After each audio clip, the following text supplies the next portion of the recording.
வணக்கம். தமிழகம் வந்தடைந்த ஹேமமாலினி தலைமையிலான மத்திய விசாரணை குழு. விஜய்க்கு ஆதரவாக களம் இறங்கிய மத்திய அரசு. தமிழகத்தில் கரூரில் மிகப்பெரிய அசம்பாவிதம் நிகழ்ந்துள்ளது.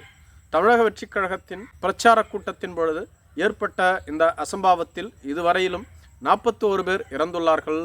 மற்றவர்கள் நலமுடன் வீடு திரும்பிக் கொண்டிருக்கிறார்கள் என கூறப்பட்டுள்ளது. இதற்காக அனைத்து கட்சி தலைவர்களும் இதற்கு இரங்கல் தெரிவித்து அவர்களை நேரில் சந்தித்து ஆறுதல் கூறி வருகிறார்கள்.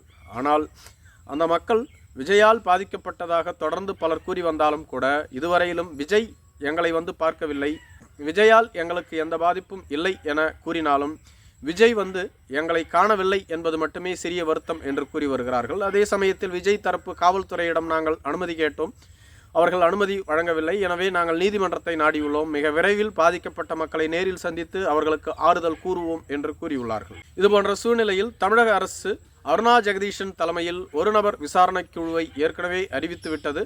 அவர்களும் விசாரணை செய்து கொண்டிருக்கிறார்கள். மத்திய அரசும் தங்களது மக்களவை மற்றும் மாநிலங்களவை எம்பி அடங்கிய 8 பேர் கொண்ட ஒரு குழுவை ஹேமமாலினி தலைமையில் தமிழகம் அனுப்பியுள்ளது. அந்த குழுவும் இன்று வந்துள்ளது. இதற்கு முன்னதாக மத்திய பாஜக அரசின் நிதி அமைச்சரான நிர்மலா சீதாராமன், இணையமைச்சர் எல் முருகன் போன்றவர்களும் கரூருக்கே வந்து பாதிக்கப்பட்ட இடத்தை நேரில் ஆய்வு செய்து மக்களையும் பார்த்தார்கள். இதேபோன்று காங்கிரஸ் கட்சியினுடைய பொதுச் செயலாளர் KC வேணுகோபால் அவர்களும் மக்களை சந்தித்து அந்த இடத்தை பார்வையிட்டு செய்தியாளர்களை சந்தித்திருந்தார். இதுபோன்ற சூழ்நிலையில்தான் மத்திய பாஜக அரசின் சார்பில் மத்திய எம்பிக்கள் குழு வருகை தந்துள்ளது. இந்த 8 பேர் அடங்கிய குழு இன்று செய்தியாளர்களை சந்தித்திருந்தார்கள். இந்த குழுவின் செய்தி தொடர்பாளர் திரு பிரசாத் அவர்கள், விஜய் அவர்கள் எங்களோடு இணைந்து இந்த பிரச்சனையை அணுக வேண்டும், இந்த பிரச்சனையை விசாரிப்பதற்காக மத்திய பாஜக அரசு பிரதமர் மோடி அவர்களின் அறிவுறுத்துதலாலும் எங்கள் கட்சியின் தலைவரான திரு JP நட்டா மற்றும் மூத்த தலைவர் அமித்ஷா போன்றவர்களின் அறிவுறுத்துதலால் 8 பேர் அடங்கிய மக்களவை மற்றும் மாநிலங்களவை எம்பிக்கள் இங்கே வருகை தந்துள்ளோம். நாங்கள் கரூருக்கு சென்று நேரில் அந்த இடத்தை பார்வையிட்டுவிட்டு மக்களையும் சந்திக்க உள்ளோம், அவர்களோடு விசாரணை நடத்த உள்ளோம்.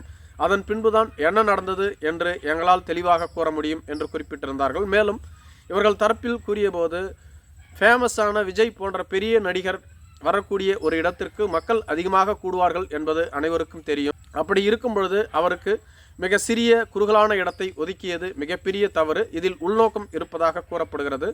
மேலும் ஆய்வு செய்யாமல் எதையும் நாம் கூறிவிட முடியாது.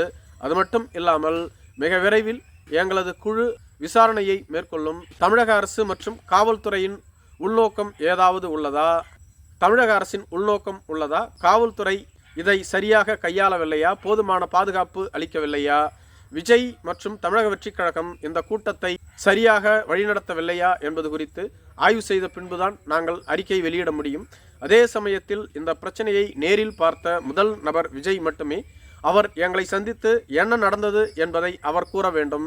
மேலும் பாதிக்கப்பட்ட மக்கள் கூறுவது ஒருபுறம் இருந்தாலும் விஜய் தரப்பின் நியாயத்தை அவர் அளிக்க வேண்டும். மேலும் விஜய் தரப்பு என்ன கூறுகிறார்கள் என்பதையும் நாங்கள் ஆய்வு செய்ய உள்ளோம். இந்த மக்களை சந்தித்து ஆய்வுகளை முடித்துவிட்டு பின்பு விஜயையும் சந்தித்து பேச்சுவார்த்தை நடத்த உள்ளோம். மேலும் விஜய் அவர்கள் NDA கூட்டணியோடு இணைந்து எங்களோடு கைகோர்க்க வேண்டும், திமுக அரசை வீழ்த்த வேண்டும் என்பது போன்று பேசியிருந்தார்கள். விஜய்க்கு இந்த பிரச்சனையை மையமாக வைத்து பாஜக அரசு விஜயை கூட்டணிக்குள் கொண்டு வர துடிக்கிறதா என்று கூட சிலர் பேசி வருகிறார்கள்.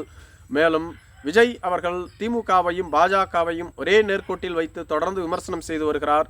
இது சாத்தியமா என்ற கேள்வியும் எழுந்து வருகிறது. அதே சமயத்தில் தற்பொழுதைய சூழ்நிலையில் விஜய் தரப்பு யாருக்கும் எந்தவிதமான பதிலையும் அளிக்கவில்லை. விஜய் இந்த துக்கத்திலிருந்தே இன்றளவும் மீறவில்லை, மிகுந்த சோகத்தில் இருந்து வருகிறார் என்று கூறப்பட்டு வருகிறது. மிக விரைவில் விஜய் தரப்பும் பாதிக்கப்பட்ட மக்களை சந்திக்கும் என்று கூறப்பட்டு வருகிறது. நன்றி.